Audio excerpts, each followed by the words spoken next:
Zakir Naik. Assalamu alaikum. I'm Namita, a kindergarten teacher by profession. First of all, let me congratulate you for all your commendable work in spreading the message of peace, love, and brotherhood.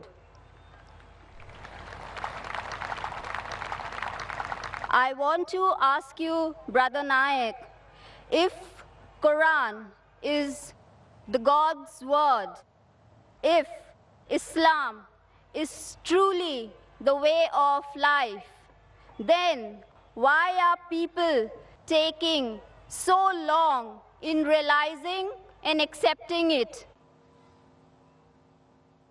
Sister, that's a very good question. Quran is the word of God. Islam is the religion. Why are people taking so long in accepting it? Sister, the straight path is not always easy to follow. Your perception differs. The perception of each individual differs. For example, a person who may not be following Islam, oh, if I accept Islam, he may be an alcoholic. I'll have to stop having alcohol. I may have to stop going out with girls and dating. So then that will prevent him. So what he thinks, okay, fine, Islam may be good, but I don't want to stop my alcohol. I don't want to stop going out flirting with girls.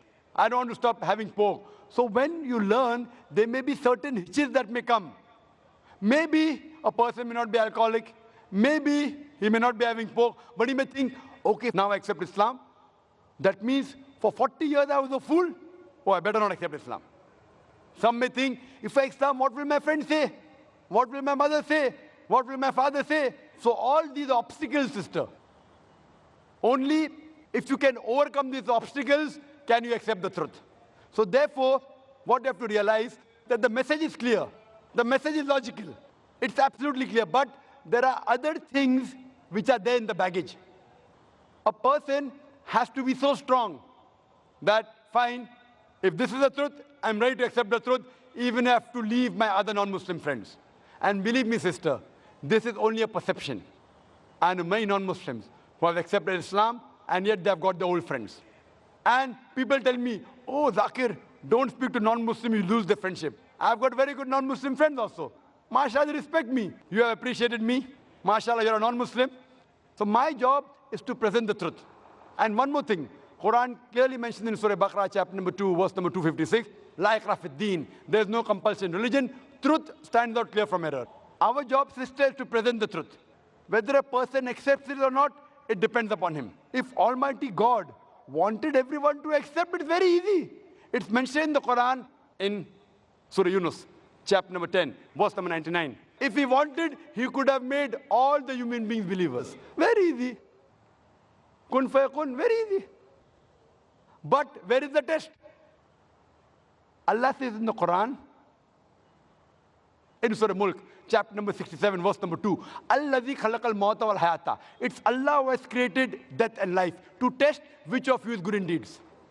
So this life, sister, is the test for the hereafter. Now when a person realizes the truth, everything you realize the truth, you don't follow. You may follow 80%, you may follow 50%. There are very few people who follow 100%. Even all the Muslims don't follow 100%.